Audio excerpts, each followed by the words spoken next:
Fala, nação rubro-negra! Tá começando mais um vídeo aqui, no canal Otto Patamar, o espaço onde o Flamengo é assunto todo dia.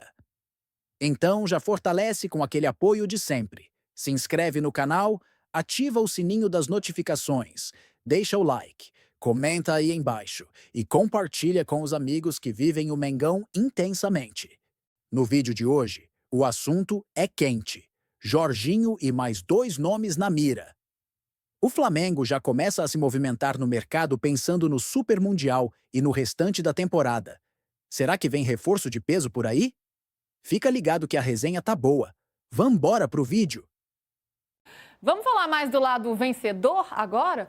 Afinal, né, 4-0 em cima do Corinthians não é todo dia. Que bela vitória do Flamengo. E quem eu vou chamar já para essa conversa? Vamos lá para o Rio de Janeiro. Igor Siqueira já pinta por aqui? Cadê o Igor? Tá por aqui já? Aí, ó, olha ele aparecendo aí. Sempre elegante, agora ele está sem óculos. Você reparou no novo visual? Aí, ó, tava o Hernan, agora é o Igor aí. Você reparou, PVC, no novo visual dele? Sim. Ah, sim, tá. Você tá de lente de contato ou pela miopia? Não, tô vendo todo mundo turvo Não mesmo, tá mas é enxergando isso. mesmo. Ô, Igor, quero saber se você enxergou essa bela vitória do Flamengo ontem, né? Que domínio que o time teve, como conseguiu pressionar o Corinthians, deixou nas cordas mesmo. E um jogador, falando de um ponto de vista mais individual, Pedro, né? Que depois de uma lesão tão grave no joelho esquerdo, ele volta e parece que ele nem precisou de ganhar ritmo de jogo, de adaptação, de nada. O cara já estava pronto e já marca 2 gols, já dá assistência. E ele ajuda toda uma dinâmica do Flamengo, ele inclusive potencializa os colegas. Dá para a gente entender como é que esse jogador já conseguiu desempenhar tanto, né, performar tanto, mesmo com pouco tempo aí de campo depois da volta? Boa tarde, meu amigo. Boa tarde, Luiz, André, PVC e amigos do canal UOL. No estádio eu estava assim de óculos, né, para enxergar o campo e deu para ver uma beleza que foi o jogo do Flamengo ontem. Essa atuação, várias atuações individuais que formam esse belo conjunto do atual líder do Campeonato Brasileiro numa apresentação assim que vai ficar já marcada, né, como uma das grandes atuações nesse Brasileirão, apesar de estarmos ainda na sexta rodada recém-completa. O Pedro é uma dinâmica diferente para esse ataque do Flamengo, né? É um jogador que consegue fazer muito bem esse trabalho associativo com jogadores, por exemplo, com o Arrascaeta, com esse movimento que o Cebolinha faz muito bem, né? De trazer da esquerda para o meio. Então, várias jogadas do Flamengo, jogadas ofensivas, nasceram desse trabalho de posicionamento, de refino, do domínio, da parede que o Pedro consegue fazer nessa região ali da entrada da área, enfim, para fazer esse trabalho de tabela com os jogadores. Quase saíram mais gols, né, nesse expediente usado pelo Flamengo nesse jogo contra o Corinthians.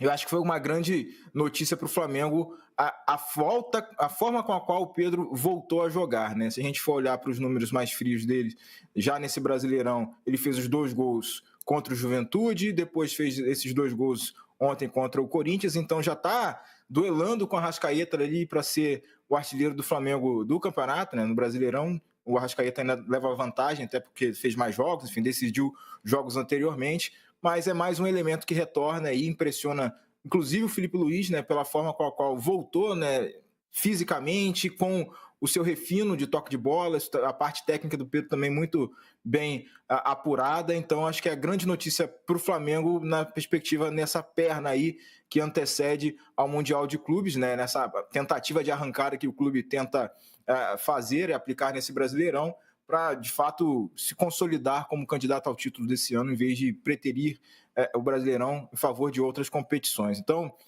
acho que a gente tem muito a falar, são muitas nuances em relação a esse time do Flamengo, mas o Pedro é uma das grandíssimas notícias para o time do Filipe Luís, como resultado desse 4-0 no jogo de domingo. São muitas nuances desse, como diz o outro, muitas camadas nesse time do Flamengo, né, PVC? E tá ali na liderança, né, à frente do Palmeiras, mas parece que os dois vão brigar ali até o fim. Você coloca mais gente nessa... Estamos ainda na sexta rodada, né? Mas ainda tem mais gente nessa briga ou você acha que vai ficar entre os dois? E o Flamengo, por esse jogo de ontem, pelas credenciais que coloca na mesa, tá sobrando ou ainda nem tanto assim no Campeonato Brasileiro? O normal é a gente ver a classificação na sexta rodada e dizer isso aqui não é o retrato do campeonato. Normal é isso. Então, quando no ano passado o Atlético Paranaense foi líder da 5ª rodada e depois foi rebaixado, ou quando em 2022 o Corinthians era líder na 7ª rodada e depois não conseguiu chegar longe, quem foi vice-campeão em 22 foi o Internacional e o Palmeiras foi campeão.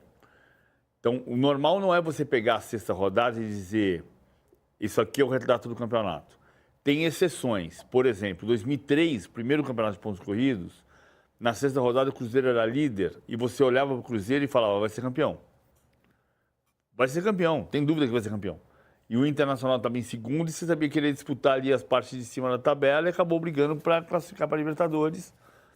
Em três chegou longe, acabou nem classificando, mas chegou perto de classificar.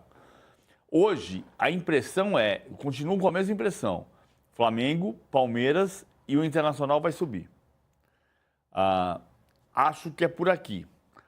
O Bragantino em terceiro lugar, e o Bragantino só está em terceiro lugar porque tomou um gol no finalzinho ontem, aos 49 do segundo tempo, porque o Bragantino era vice-líder, né? Às 10h25 da noite ontem, o Bragantino era vice-líder e o Palmeiras estava em terceiro. Os dois têm a mesma pontuação, os mesmos 13 pontos. O David Washington fez um gol e, por causa do saldo, o Palmeiras é vice-líder e o Bragantino em terceiro. Acho que o Bragantino se achou, o que é uma noção para a gente olhar para o Fernando Seabra. Nesse país que a gente fala o tempo inteiro... Para olhar para o Cruzeiro também, né? Porque sim, porque o Cruzeiro está em quarto lugar. Cruzeiro Não, e o Cruzeiro hoje está em quarto lugar. Sim, com o Leonardo Jardim, enfim, encontrou aí um time sem Dudu e Gabigol, né? Foi a forma que ele encontrou. Vamos voltar à tabela lá para a gente dar uma olhadinha? Que é interessante a gente ver o retrato desta 6ª rodada. O Flamengo líder com 14 pontos, o Palmeiras com 13 junto com o Bragantino e o Cruzeiro com 10, que talvez sejam duas surpresas aí, o Bragantino e o Cruzeiro. Não do Cruzeiro do início da janela lá, quando fez grandes contratações, mas pelo que aconteceu depois, ao longo da temporada. Aparece o Fluminense aí e o Inter fechando o G6. Aí vem a tabela toda e lá no fim, ó, os times que estão na zona do rebaixamento, o Galo, o Grêmio, Santos e o Sport. Só time gigante lá embaixo. Mas não quer dizer que vai ser assim o tempo inteiro. Não quer. É que hoje, você olhando para o Flamengo e Palmeiras em primeiro lugar, eu acho que o Flamengo é um ponto como o Cruzeiro de 2003. Você olha para o Flamengo e fala, vai ser campeão brasileiro ou vai brigar na parte de cima. O Palmeiras... O Cruzeiro sobrou muito, né? Hã? Aquele Cruzeiro sobrou demais em 2003. Ele ganhou com 13 pontos de vantagem. Tanto que foi campeão também da Copa do Brasil e do Campeonato Mineiro naquele ano também. O Flamengo, eu acho que é um ponto assim. Você falou 2003 ou 13? 3. Isso mesmo. 3. Eu acho que o campeonato parece um pouco nesse sentido. O Palmeiras vai oscilar, porque o time é novo, o time é outro time. Então, eu acho que o Flamengo... Mas é impossível você não olhar para Flamengo e Palmeiras em primeiro e segundo e achar que os dois vão disputar a parte de cima da tabela. Vão. Não sei se no mesmo nível, se alguém vai disparar. Por causa dessa diferença. Acho o Flamengo mais pronto do que o Palmeiras.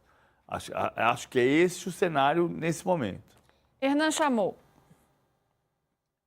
E esse time do Flamengo, além desse elenco todo que tem, desse time, dos reservas, enfim, quando sai Cebolinha, entra Michael, tem o Luiz Araújo, jogou sem o Pedro, mas o Juninho me parece ser um muito bom jogador e está chegando agora, está se adaptando ao Flamengo, mas o Bruno Henrique fez gols, enfim, tem o Gerson, tem o Pulgar, tem o Dela Cruz, é um time espetacular, é um elenco muito forte.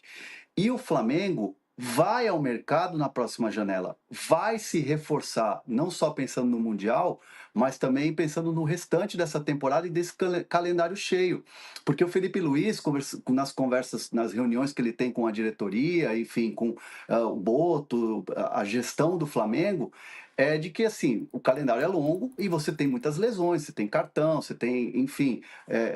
tem que se precaver, e o Flamengo vai ao mercado. O Jorginho, por exemplo, que é um jogador que chega com o status de grande contratação, é um jogador que, por exemplo, nos bastidores do Flamengo já se dá como certa a contratação. Não assinou ainda, é bem verdade, não está nada assinado, mas é uma contratação certa. Então, o Flamengo fala de 2 a 3 reforços para essa janela. Um é o Jorginho, então vai buscar mais 2. Então é um Flamengo que, além de tudo, vai se reforçar para essa temporada e vai brigar pelos principais títulos, sem dúvida nenhuma. E aí chega mais forte ainda, né? Se já está forte, imagina com os reforços para a temporada. Aliás, Hernan já respondendo aqui, estou de olho no nosso chat, a pergunta do Luiz Bastos, que ele pergunta quais reforços o Mengão precisa para a atual temporada. Então, o Hernan já está trazendo aqui no meio de campo o Jorginho e vai atrás de outros jogadores também. Se tiver que apostar PVC e o Igor, deixa eu jogar para o Igor aqui. O que o Flamengo precisa para esta temporada ainda, se é que precisa com um elenco tão estrelado assim? Mas é claro, né? Com todo o reforço, sempre que puder agregar é sempre positivo, Igor. É que a gente tem que aguardar também alguns movimentos de janela, né? A situação do Wesley é sempre muito palpitante, né? Então, imaginando uma muito provável transferência desse jogador que surge como muito promissor, já se consolidando desde o ano passado, né, nessa condição, convocação para a seleção brasileira. Então, o Flamengo precisa ficar de olho também na reposição para a lateral direito, embora tenha o Danilo na função de zagueiro, mas a gente já falou aqui em outras ocasiões como ele está realmente muito focado em se tornar zagueiro e permanecer zagueiro, né? Isso que ele já virou já algumas temporadas. Então, a lateral direita é um setor que sempre precisa de atenção, e a função de substituto do Arrascaeta fica sempre ali em suspenso, né? Quem é, afinal de contas, o substituto do Arrascaeta? Então, o Flamengo está sempre numa constante procura para alguém que seja uma alternativa mais consolidada quando o Arrascaeta não tiver em condições. Felipe Luiz já falou que De La Cruz improvisado não é esse cara, então o De La Cruz ontem jogou pra caramba de segundo volante também, o Pulgar tá muito bem, então essa função de volante, a chegada do Jorginho já vai preencher, né, essa lacuna ali. Então o Flamengo fica sempre nessa busca. Quem será o cara para alternar quando o Arrascaeta não tiver condição física, apesar de estar voando nesse início de temporada, né, até por conta da administração de minutos que foi feita com ele, né, desde a temporada passada, enfim, cirurgia, etc. E também lateral direita. Se fosse pontuar essas duas posições, a terceira com a chegada do Jorginho seriam essas duas, né? Um meia e um lateral direito, já pensando na reposição para o Wesley de eventual saída. Ô Igor, e hoje clima de tranquilidade total no Ninho do Urubu, depois de uma vitória como essa, como que caiu por aí? O Flamengo, né, que teve alguns percalços aí nas últimas semanas, teve toda a história do Bruno Henrique, algumas críticas também de que o ataque não estava funcionando. Felipe Luiz, inclusive, responde a isso ontem na coletiva de imprensa, falando para o torcedor não consumir qualquer tipo de conteúdo. É o segundo técnico em 4 dias que fala para não ler o que se escreve. É verdade, depois do Abel. Depois do Igor, deixa eu falar um pouquinho sobre isso. Tá. Igor. Hoje é folga, né? Então os jogadores estão desfrutando da vitória com as suas famílias, se preparando para a volta amanhã, representação amanhã, pensando no jogo contra o Botafogo da Paraíba pela Copa do Brasil. E acho que esse clima de folga vem bem a calhar, não só pela oportunidade que o calendário dá, né, mas também como um prêmio para a retomada da efetividade ofensiva do Flamengo. Em que pese, o Flamengo hoje tem 13 gols de saldo, né? E é muito fácil apontar, nossa, que ataque lindo e maravilhoso, mas quem foi de fato constante, tem sido constante no Brasileirão, é a defesa. Então, não necessariamente apenas a dupla de zaga ou o quarteto defensivo lá com o goleiro Rossi também tem trabalhado relativamente pouco. Mas como esse time consegue, com base na pressão que o Felipe propõe, e o terceiro gol ontem, né, a entregada do Hugo Souza diz muito isso, né, quando o De La Cruz dá aquele pique, pressiona o goleiro lá, força ele a um passe equivocado ali para o meio na entrada da área e o Pedro aproveita. Então o contexto defensivo do Flamengo também mostra muito mais constância nesse Brasileirão, e o ataque com esse gol cedo do Cebolinha já retomou a confiança, então ontem foi mais tranquilo para deslanchar, repetir um pouco do que aconteceu em termos de efetividade do jogo contra o Juventude, embora há de se reconhecer, né? O Flamengo fez do Léo Jardim o craque no jogo contra o Vasco, o ataque já estava produzindo muito, mas faltava acertar a casinha no jargão jornalístico. Então, jargão futebolístico, então. Aí tá todo mundo muito feliz e contente, né? Nessa retomada do Pedro também faz muito bem para o ambiente. A gente conversava ontem com o Léo Ortiz, né? Que é um cara que enxerga muito bem esse jogo, a forma que o Flamengo constrói a partida, os passes e tal, e ele pontua as diferenças de ter um ou outro, Juninho, o Bruno Henrique ou o Pedro na frente, e ele citou que o Flamengo já tinha essa memória de como o Pedro jogava e agora está trazendo de volta à tona, com o retorno do Pedro, essas memórias positivas na hora de construção do jogo e de outras nuances, como a presença do Gerson ali também, causando dúvida entre os volantes do Corinthians. O Arrascaeta, já falei, né, artilheiro do campeonato e muito bem nessa fase dele. Então, muitos elementos para deixar o Flamengo confiante para o que vem pela frente, não só a Copa do Brasil, né, já é a tarefa imediata da semana, mas também próximo final de semana o jogo contra o Cruzeiro, reencontro aí com o Gabigol, né? Provavelmente um Gabigol reserva, e posteriormente na outra semana também já com a missão da Libertadores. Aí sim o time não pode titubear, né? E tem aí, entre aspas, a obrigação de vencer em casa para não ter dor de cabeça na primeira fase. Então, um clima muito bom. Felipe Luiz fez essa menção aos críticos, né? Porque no balanço aí, né, do empate para lá, uma sequência de 2 empates e tal, ele enxerga que muita gente acaba excedendo nas críticas, enfim, e tornando o time negativamente, né, um viés negativo, trazendo um viés negativo para o ataque do Flamengo, mas ele tenta isolar os jogadores disso tudo e até falou, se tiver que alguém que errar, eu que vou errar, então deixa que eu entendo o que eu estou fazendo aqui, puxou a responsabilidade para si mais uma vez, tentando blindar os jogadores dessa oscilação ofensiva de efetividade que aconteceu, não de produção de chances, mas de efetividade do ataque do Flamengo. Ontem funcionou na frente e atrás também já são 5 jogos sem sofrer gols, baliza 0. Então o time vem funcionando tanto ofensivamente quanto defensivamente. PVC, você queria falar sobre... Hernan. Só para pegar o gancho do que o Igor está falando do Léo Ortiz, sobre leitura de jogo e tudo mais, quando teve o clássico contra o Vasco, a comitiva da CBF estava lá muito para ver como é que está essa volta do Pedro, né? E obviamente foi de maneira positiva, tem sido de maneira positiva, né? Como a CBF, como a seleção brasileira está monitorando essa volta do Pedro, que agora já tem 4 gols, né? E outro jogador também que é muito observado é o Léo Ortiz. Então, especificamente naquele dia, Rodrigo Caetano estava no Maracanã, no jogo contra o Vasco, também para observar o Léo Ortiz, que é outro jogador que vinha ganhando oportunidades na seleção brasileira, com convocações, mas sempre assim, machucava um, vai o Léo Ortiz. O Léo Ortiz sempre esteve ali no bolo, mas agora estão olhando de uma maneira diferente para o Léo Ortiz. Mesmo ele não tendo uma grande atuação contra a Argentina quando entrou no segundo tempo, mas aí foi o time inteiro ruim, né? O time inteiro foi mal demais. Mas o Léo Ortiz é um jogador que é muito observado pela seleção brasileira. Eu ia dizer só assim, é claro que quando tem 2 técnicos, o Abel Ferreira na quinta-feira e o Felipe Luiz no domingo, que dizem não leiam o que estão escrevendo, a gente tem que ter uma reflexão nossa. Acho que tem que ter uma reflexão nossa. Se você está dizendo não leiam porque estão escrevendo bobagem, a reflexão também tem que ser nossa. Por outro lado, tem um certo autoritarismo nisso. No sentido de dizer, de desrespeitar mesmo a profissão das outras pessoas. É como se eu dissesse, e não é todo mundo que faz isso, acho até que tem gente que desrespeita, como que diz, todo técnico é uma porcaria, né? Não é o caso aqui, por exemplo. Então imagine que eu dissesse, não respeite nenhum dos técnicos brasileiros. Até aconteceu isso. Não respeite nenhum dos técnicos que estão no Brasil. A gente não está fazendo isso aqui. Então, eu acho que tem um respeito pela profissão que eu preciso ter pela deles e eles podem ter pela minha. Eu entendo que a gente tem que ter uma reflexão de fato sobre o que está se escrevendo. Eu acho que o ataque do Flamengo é o melhor ataque do Brasil.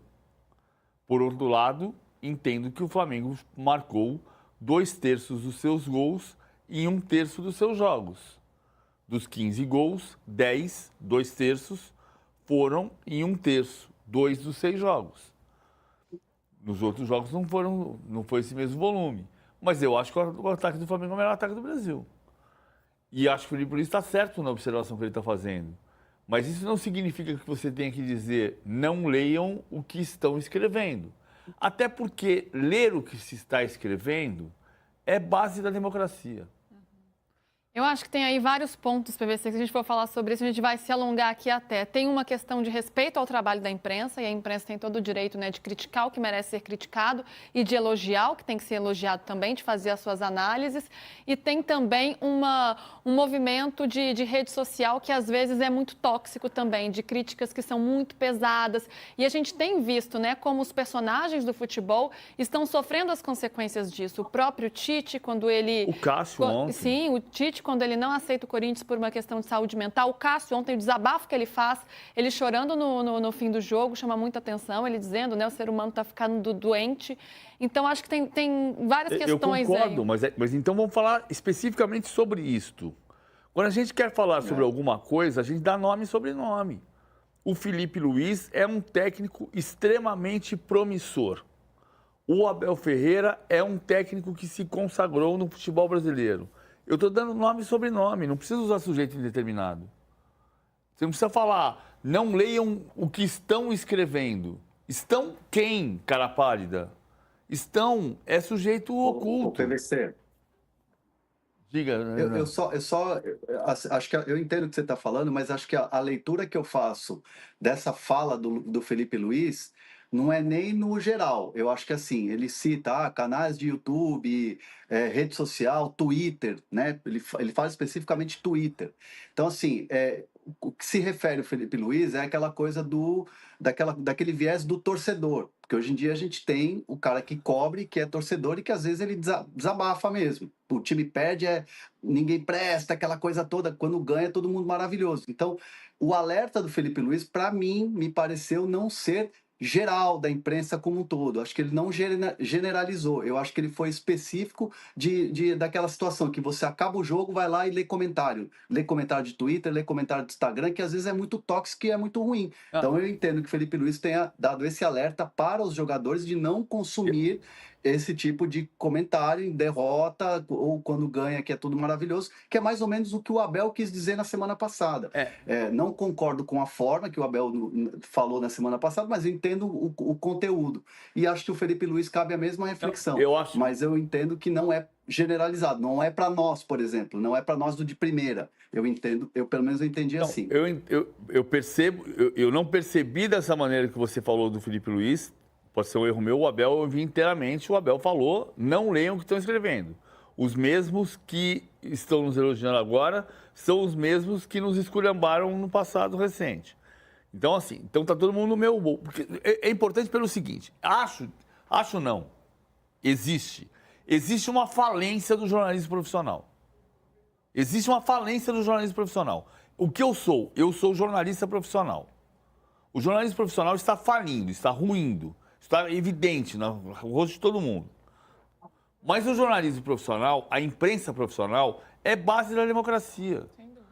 É base do que nos sustenta, no sentido de dizer, cara, existe alguém que está me observando, me fiscalizando e não permitindo que eu não tenha atitudes republicanas. Como, por exemplo, grande parte do que está acontecendo em torno da CBF e em Brasília. Por quê? Porque o jornalismo profissional olha para isso. Mas nós estamos falindo, estou de acordo. Quando você diz para a sociedade, não leiam nada do que estão escrevendo, você está dizendo, não precisa separar o joio do trigo. É tudo a mesma porcaria. Eu sei que a intenção não é esta, mas é isto que se fala.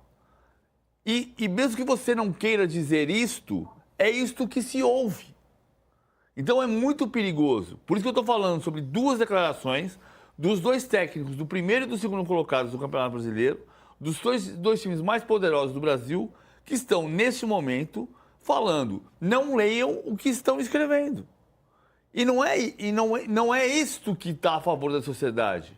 A favor da sociedade está a capacidade que nós todos temos, como seres humanos, portanto, racionais, de ler e separar.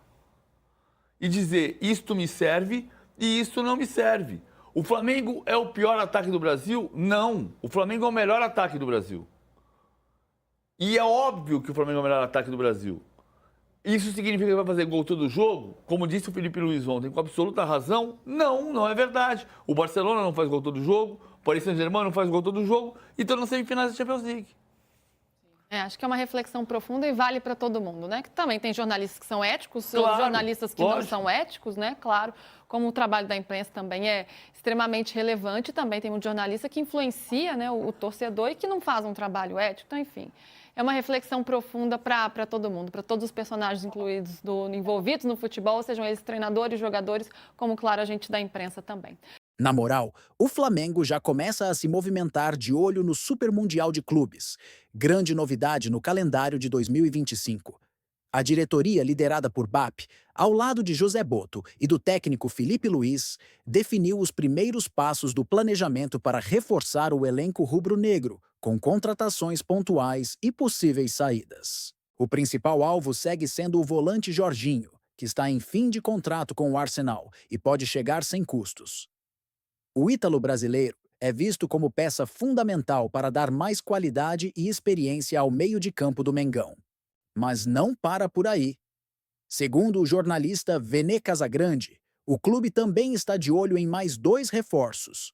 Um meia com características semelhantes às de Arrascaeta, para ser uma alternativa na criação de jogadas, e um ponta com perfil diferente dos que já estão no elenco.